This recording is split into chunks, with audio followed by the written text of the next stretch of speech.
tal? Ok, seguimos con las ecuaciones constitutivas. Como han visto, es complicado deducir Navier-Stokes. Luego lo hacen en los cursos de fluidos de una manera muy, la verdad, muy simplista, muy ingenieril. Pero es complicado llegar a ellas. Ajá. Ya casi, ya nada más nos falta esto, hablar del estrés en un fluido. Es decir, el tensor de estrés. El tensor de estrés lo que les debe decir es cómo es que reacciona un material, ¿va? Un fluido, ¿sale?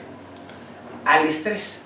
Para eso es el tensor de estrés. Recuerden que la tracción, en este caso, se escribe como el tensor de estrés punto el vector normal, ¿no? Entonces, me dice exactamente cómo se mueve el vector normal cuando le aplicas estrés, ¿sale? Para un material específico, pues debe ser un tensor de estrés muy específico. No pueden estar, no pueden usar el mismo para todos, ¿ok?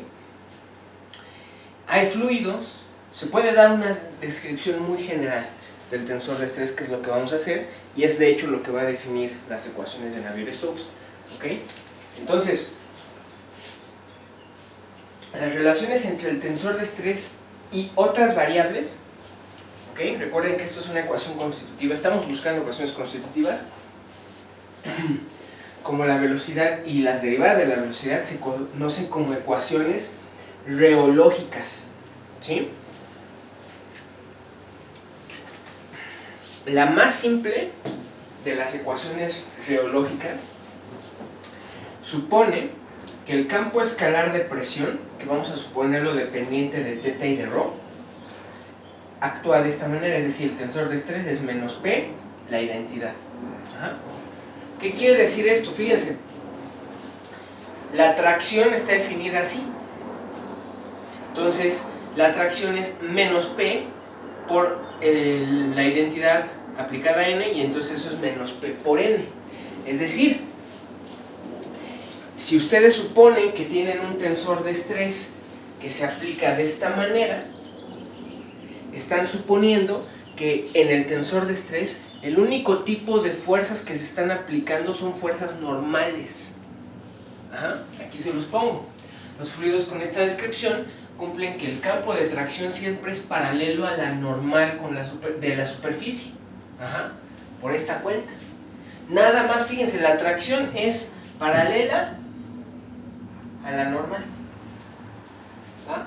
Entonces, ¿qué tipo de fluidos o qué tipo de movimiento es que podría estar sucediendo? Pues fluidos que están como apretándose o expandiéndose de alguna manera, pero sin viscosidad, sin esfuerzos tangenciales. Aquí no hay fuerzas tangenciales. Ajá. No hay fuerzas tangenciales, porque en la expansión, por ejemplo, en la expansión de un globo, del aire en un globo cuando le sopla, sí hay fuerzas tangenciales. Ajá. Se mueven a través de la pared del globo. ¿Sí? Todo tiene fuerzas tangenciales. De hecho, ¿de dónde vienen esas fuerzas tangenciales? Vienen de la viscosidad. Ajá. La viscosidad se opone al movimiento. ¿Sí? Entonces, si el fluido está moviéndose en esta dirección, está como expandiéndose, la misma viscosidad del fluido va a impedir el movimiento. Ajá. Entonces, en este modelo no están suponiendo eso, están, por lo tanto, idealizando los casos. Este modelo, por lo tanto, se llama ideal. Esta forma del tensor de estrés se conoce como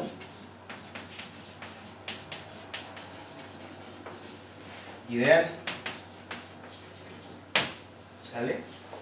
Entonces, este modelo, por lo tanto, es incompleto, aunque les voy a decir que la verdad es que si se estudia, tiene propiedades interesantes desde el punto de vista matemático, tiene propiedades interesantes, pero físicamente pues no está tomando en cuenta efectos viscosos, las fuerzas tangenciales, ¿va? Entonces este modelo debe corregirse de alguna manera.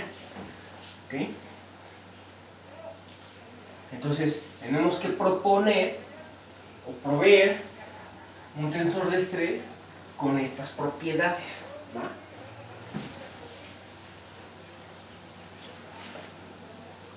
Que tome en cuenta las fuerzas normales como este y al mismo tiempo las fuerzas tangenciales, ¿sí?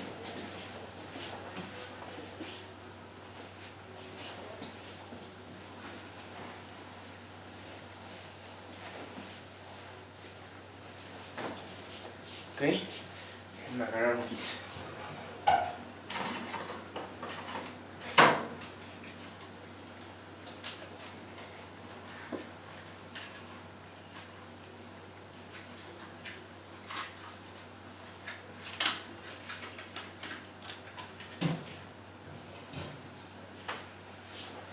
¿Va?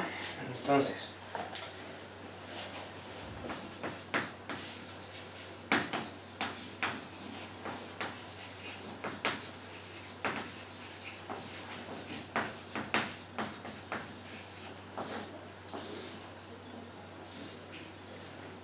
vamos a hablar ahora del caso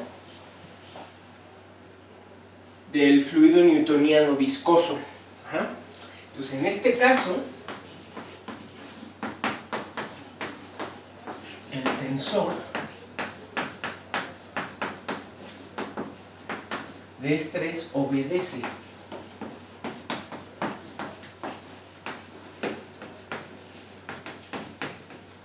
la ley de Stokes, se llama, y es esta: un tensor S menos P por la identidad, ¿sale? Donde S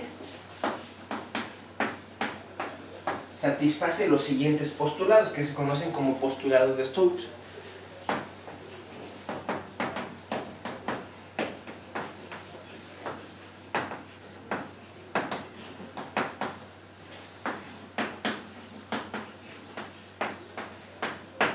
¿Ok? Uno, existe una función lineal, le ponemos C, tal que S es C aplicado a esto que se llama tensor de deformaciones, y ahorita lo escribo, ¿okay? Donde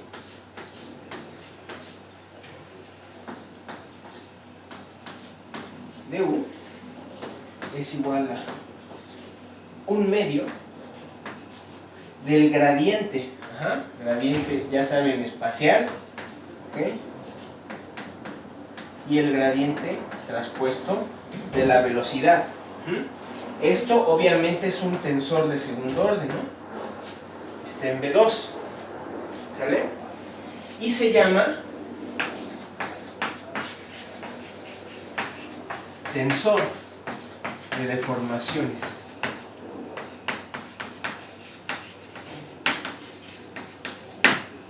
¿Ok? ¿Sale? Se llama tensor de deformaciones. Y el segundo postulado es que el tensor S debe ser objetivo. Esto es, debe satisfacer el principio del material marco invariante, el principio de objetividad. ¿Ok? Hay un resultado que sustituye este postulado por otro. Hay un resultado que dice que un tensor de segundo orden es objetivo si solo si es isotrópico y homogéneo. ¿Ok? Isotrópico y homogéneo. Isotrópico quiere decir que es independiente de las direcciones de alguna dirección dada, ¿sí? De direcciones en general, ¿sale? Es decir, en un material, ustedes tienen un material aquí, el tensor de estrés en esta dirección es exactamente el mismo, no varía, con respecto al cambio de dirección. El cambio de derivada normal, ¿sale? Y homogéneo quiere decir que es independiente de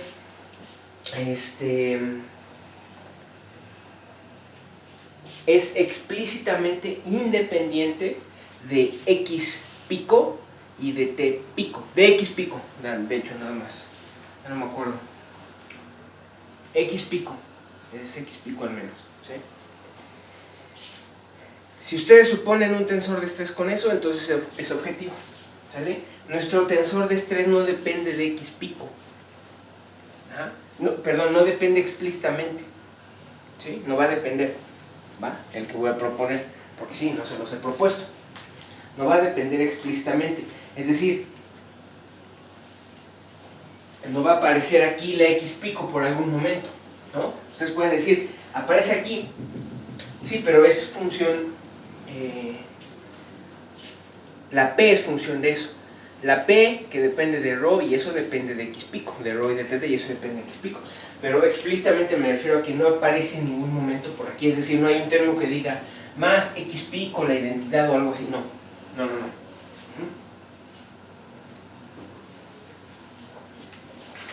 ¿Va? Nosotros no vamos a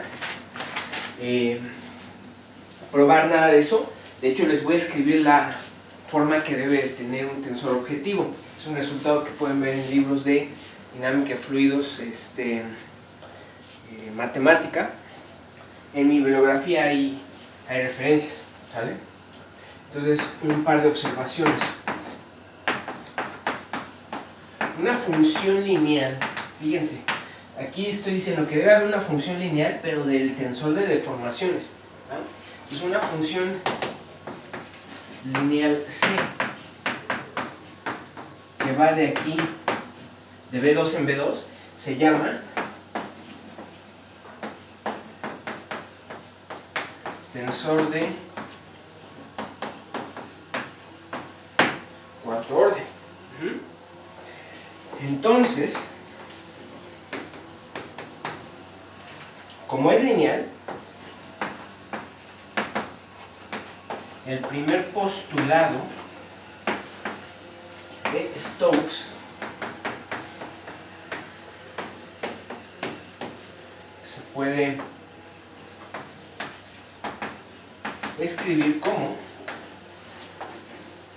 sus componentes IJ se van a escribir como CIJKL por las componentes KL del tensor de deformación. Y se puede demostrar, les digo, esto yo no lo voy a hacer, esto es para un curso de dinámica de fluidos, yo lo que quiero es llegar a Navier-Stokes.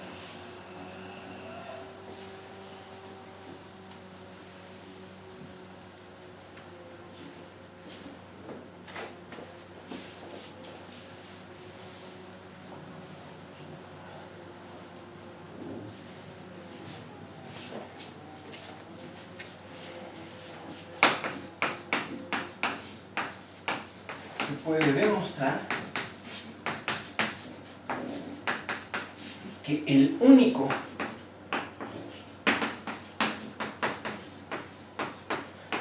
tensor de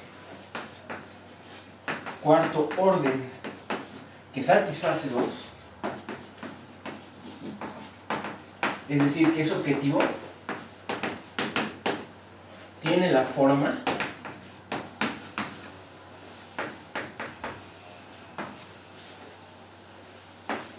CIJKL igual a una constante lambda por delta IJ, delta KL más mu, delta IK, delta JL más gamma, otra constante,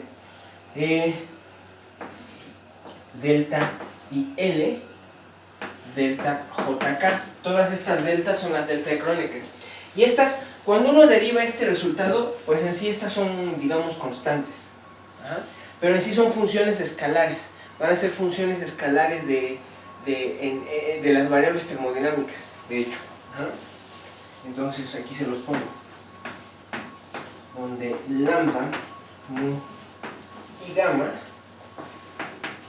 son funciones escalares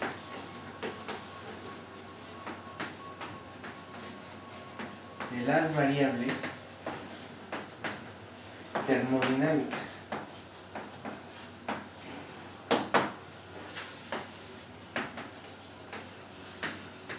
Teta y rho. ¿Sale? Acuérdense, y más bien de las variables termodinámicas independientes, teta y rho. ¿Sí? ¿Sale? Hay varios libros, ¿va? Seguro está en el González, que está en mi bibliografía. En el Gurtin. Hay uno muy bueno. También está la prueba, ese si me acuerdo, del Rutherford Aris. Nada más que creo que no lo puse en la bibliografía.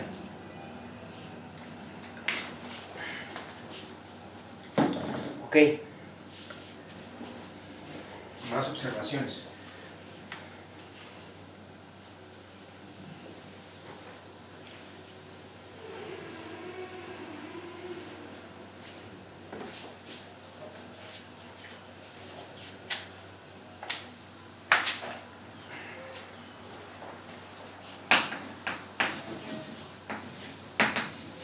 La simetría del tensor de estrés implica que S también debe ser simétrico.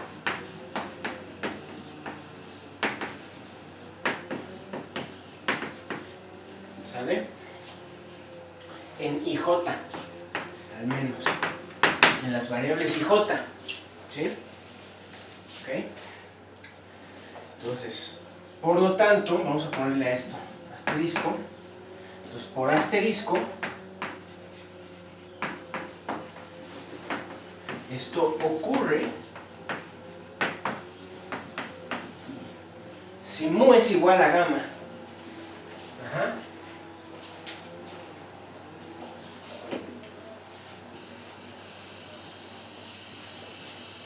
Vean que aquí me lo está diciendo, ¿no? Intercambiando los papeles de I con J, queda el mismo término acá. Entonces va a haber simetría si esto es igual a esto, ¿no?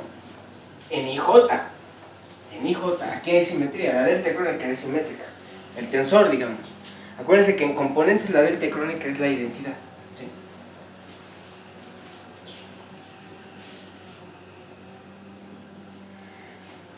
Entonces,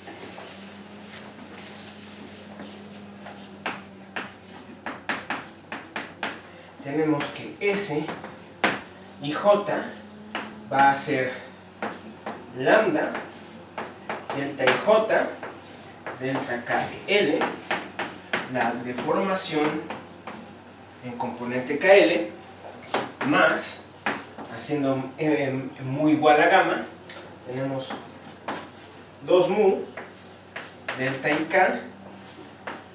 delta JL, de U en KL, ¿sale? Y esto es igual a lambda, ¿ok? Por la deformación KK delta y J, ¿sí?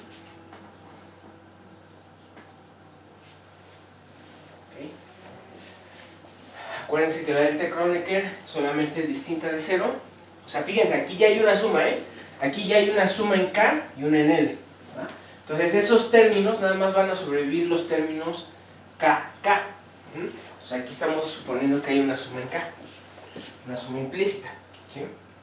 Más 2 mu de U en IJ, ¿sale? ¿Ok? Lo mismo acá. Acá hay una suma. Ya hay una suma en KL. Ajá. Pero nada más va a haber términos distintos de 0 cuando K es I y J es L. ¿Sí? Pues por eso me queda eso. ¿Va? ¿Y dónde, entonces,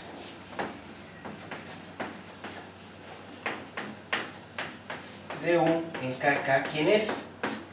Pues eso es una suma.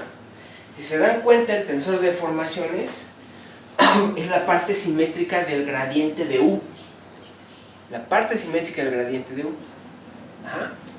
Entonces, ¿quién va a ser la suma de las diagonales del tensor de deformaciones? Pues va a ser la diagonal que tiene el gradiente de u, que es quién, o es decir, la suma de las diagonales de los elementos en la diagonal, es decir, es la traza, ¿no? Entonces esto es lo mismo que la traza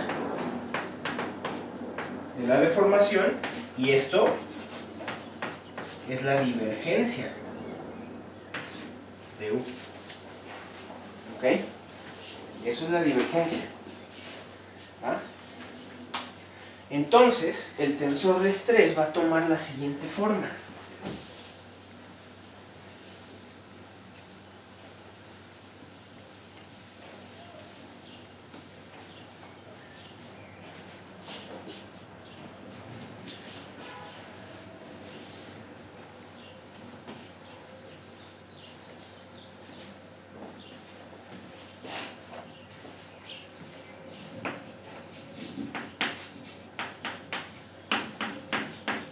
T y J en componentes es lambda por la divergencia de U en delta y J más 2 mu de U y J menos la presión delta y J. ¿Sí? Vamos a ponerle esto un... ¿no? Y los escalares lambda y mu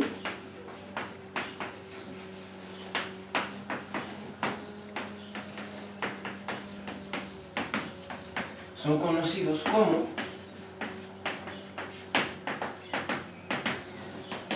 coeficientes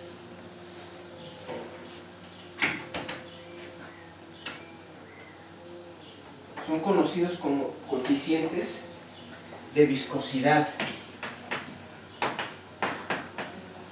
newtoniana.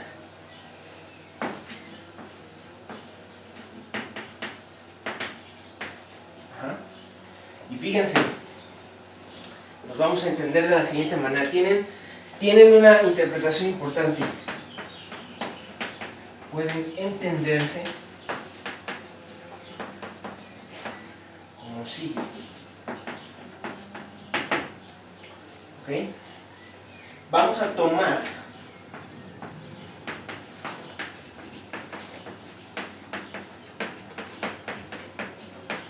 la traza de 1. ¿Sí? ¿Sale? Entonces, ¿qué les va a quedar? Les va a quedar T y I. Acuérdense, hay una suma en I. Esto es igual. Fíjense, esto es la identidad. ¿Va? Entonces la traza es 3 veces esto, ¿no? Entonces 3 lambda, la divergencia de U, más lo mismo acá, va a ser 2 mu, ¿ok? La traza de esto, ¿quién va a ser? Pues ya saben que es la divergencia. 2 mu por la divergencia de U menos, pues 3p. Eso es la traza. Y eso ya es un escalar, ¿no? ¿Ok? Fíjense. ¿Qué unidades tiene esto? ¿Qué unidades tienen estos términos?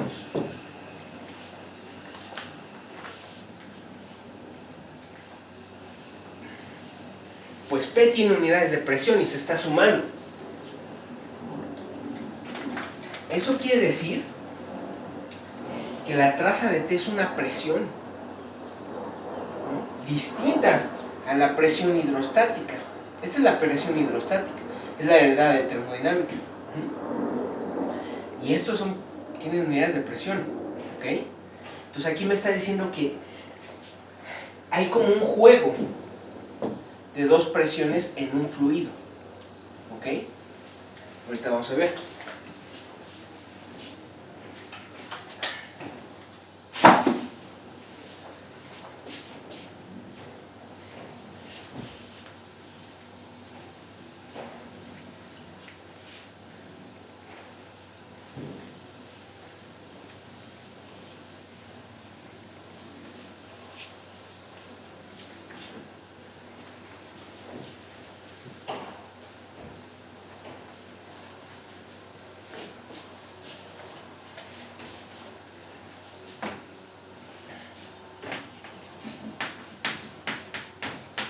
Entonces la presión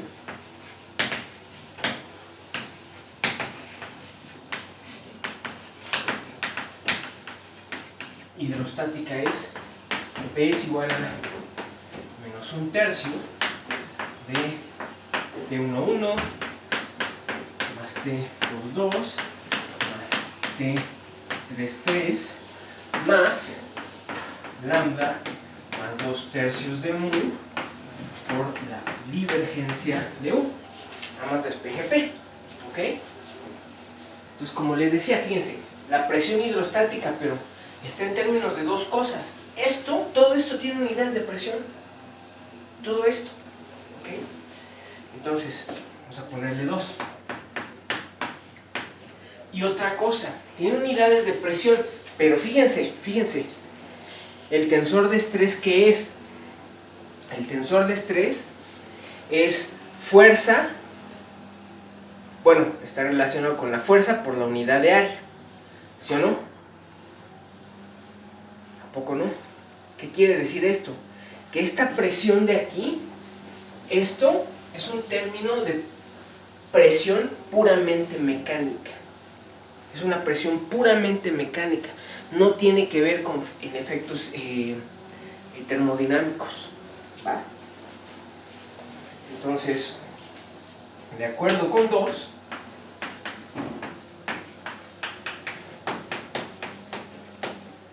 podemos definir una presión promedio.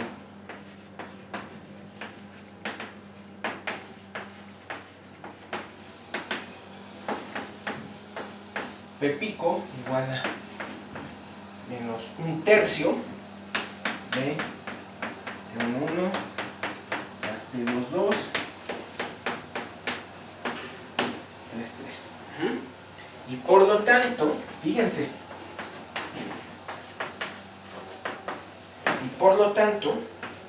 definimos, y más bien, por lo tanto tenemos que P menos P pico, mi presión promedio, mi presión mecánica, esto es igual a lambda más 2/3 de mu por la divergencia de X en U. Como ven, la diferencia de presiones, la presión hidrostática menos la presión mecánica, es igual a el coeficiente de la viscosidad por la divergencia de U. Y esta es la que quería llegar. Esta es la fórmula. Quédensela viendo. Antes de que les explique qué significa, necesito escribir la definición 15. ¿Va? Déjenme ver la cámara, por cierto. Ahora no hay quemadura. Ok.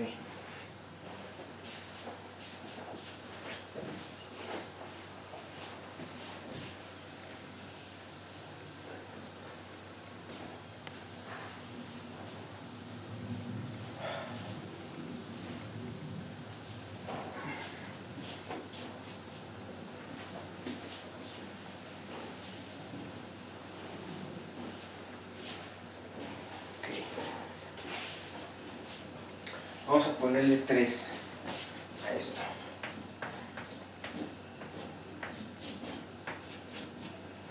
¿Okay?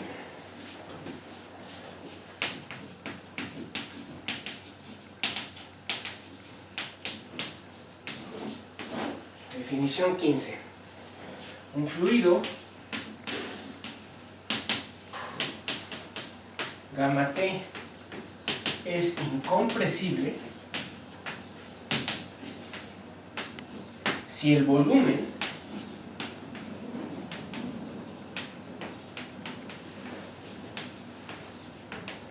de cualquier subconjunto omega T es constante en el tiempo. Punto. Esta es la definición de incompresibilidad. Si el volumen de cualquier subconjunto omega T es constante en el tiempo. Por eso es incompresible. ¿Okay? Como su volumen es el mismo siempre, pues ¿qué quiere decir? Que pues